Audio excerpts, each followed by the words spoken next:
This is Amy Chan from CakeDecoratingSchool.com, and if you like cake decorating, you're in the right place. In this video, we'll be mastering our reverse shell border. It's broken down into steps so you can skip ahead, rewind, and rewatch as desired. We're using a single bag today. It's got a coupler on it, and we're going to be using star tips. I'm going to use a 21, 16, 18, and 199, just to demonstrate some different sizes.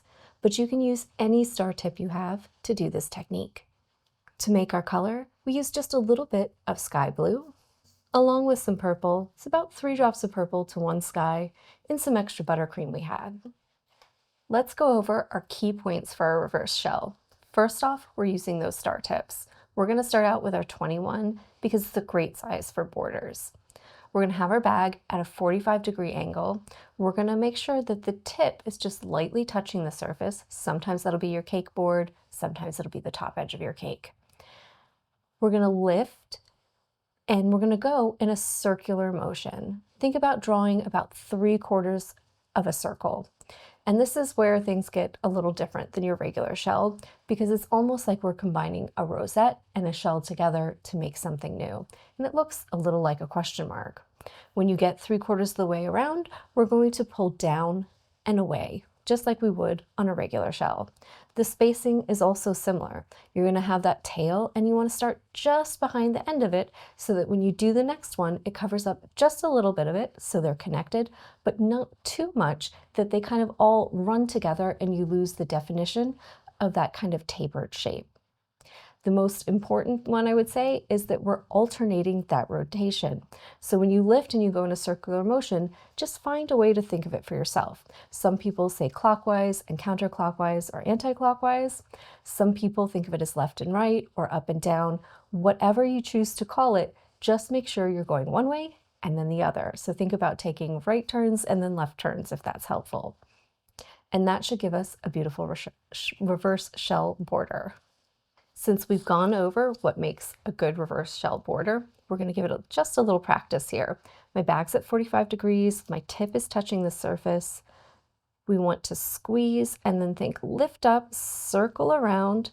When you get about 3/4 of the way around, you're going to pull down and away. And you can see it gives you that almost question mark like shape with that nice tapered end. Next one, just past that tip and go in the opposite direction. And you can see it gives you that beautiful swirling, alternating look. It always reminds me a bit of the ocean, and I love using it on nautical themed cakes. We've talked about those key points for what makes a great reverse shell. Now let's talk about some common issues we see people experience. First one, not alternating.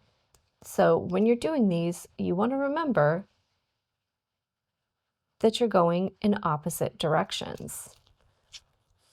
And one of the things that I see a lot is people will just end up going in the same direction. Now, this can also make for a beautiful border. It's just technically not right in that it's not a reverse shell because for a reverse shell, we need it to alternate rotation. Another common problem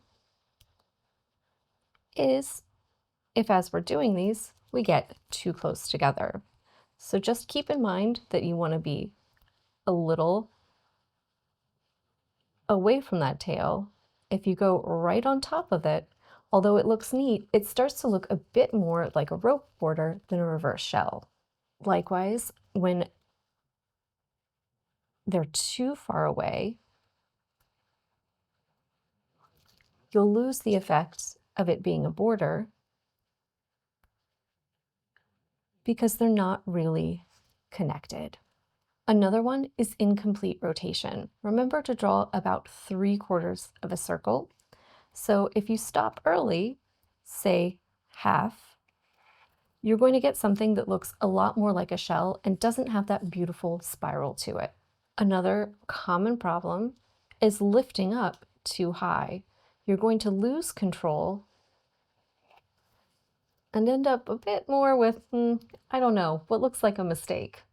The opposite of that would be not lifting up enough. This isn't going to give your frosting room to balloon out. This actually really feels weird to do. And you can see it's a little smashed, it lacks definition, and we don't really get that beautiful spiral we want. And the last one is the wrong bag angle. So we should be holding at 45 degrees. If you're up here at 90 or closer to it, you're going to get something that looks really different. So following the same method,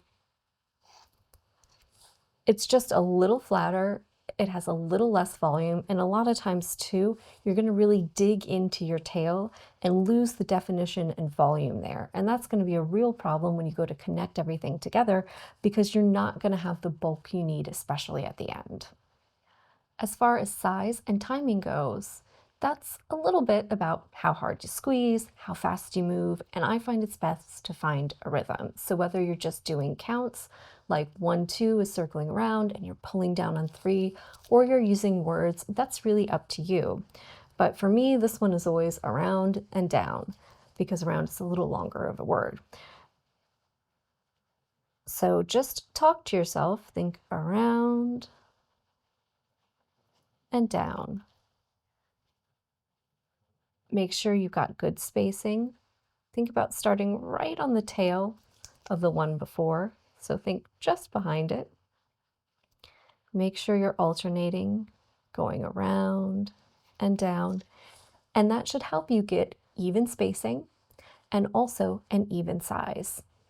And I think one thing that happens as we go around a cake, especially when the area we start with is out of view, is sometimes things can get a little bigger or a little smaller. We might start to go a little slower or a little faster. So just keep an eye on your rate and your speed and find your own rhythm and make your own little cues for yourself to help you keep your timing so things stay consistent. When we're working on our cake and we're doing our reverse shell, the finishing, like a lot of borders, can be a little tricky because you're trying to squeeze in that taper so that it looks like it's underneath the one you started with. That's why it's typically important to start with what you feel will be the back of the cake, or if you're working on a rectangle, a corner, because it's a little easier than to hide any kind of blemishes we might have. But as we're coming around, if we've got good spacing, a lot of times we can just sneak the idea of one in kind of right past the first. So you can see I just swooped up to make sure I kind of missed it, and I'm just tucked underneath. And if you have too much of a gap, or let's say you get to the end and there's an odd space there and you can't really make it look like it's all one with that little tail kind of connecting to the first, I'll use a rosette. So let's say you've got a little bit too awkward of a gap. It's a little too large to kind of fill in and look like everybody's all joined together, and it's a little too small to get another shell in. One thing I like to do is use a rosette. So anytime you feel like you need to fill up just a little more space, it has the same swirling effect and it makes a nice finish. We've done most of this lesson with our 21 tip, but there's lots of star tips. And if you have any kind of basic kit, you probably have a whole bunch. So get them out and practice. Right now, I've got my number 16 on, and you can see same effect, just more petite. So if you want kind of finer, more delicate look, this one is a great one to use. Next up is our 18. This one is going to be in the middle size-wise between the 16 and the 21. So it'll give you just a little more coverage and a little more weight without being too big for a nice in-between size. And finally, we pulled our 199 out. This is one of our French star tips. It has a lot more points on those openings, and it's just a little bigger than that 21. So you can see it gives us a bulkier border with a lot more lines, and they're a lot finer.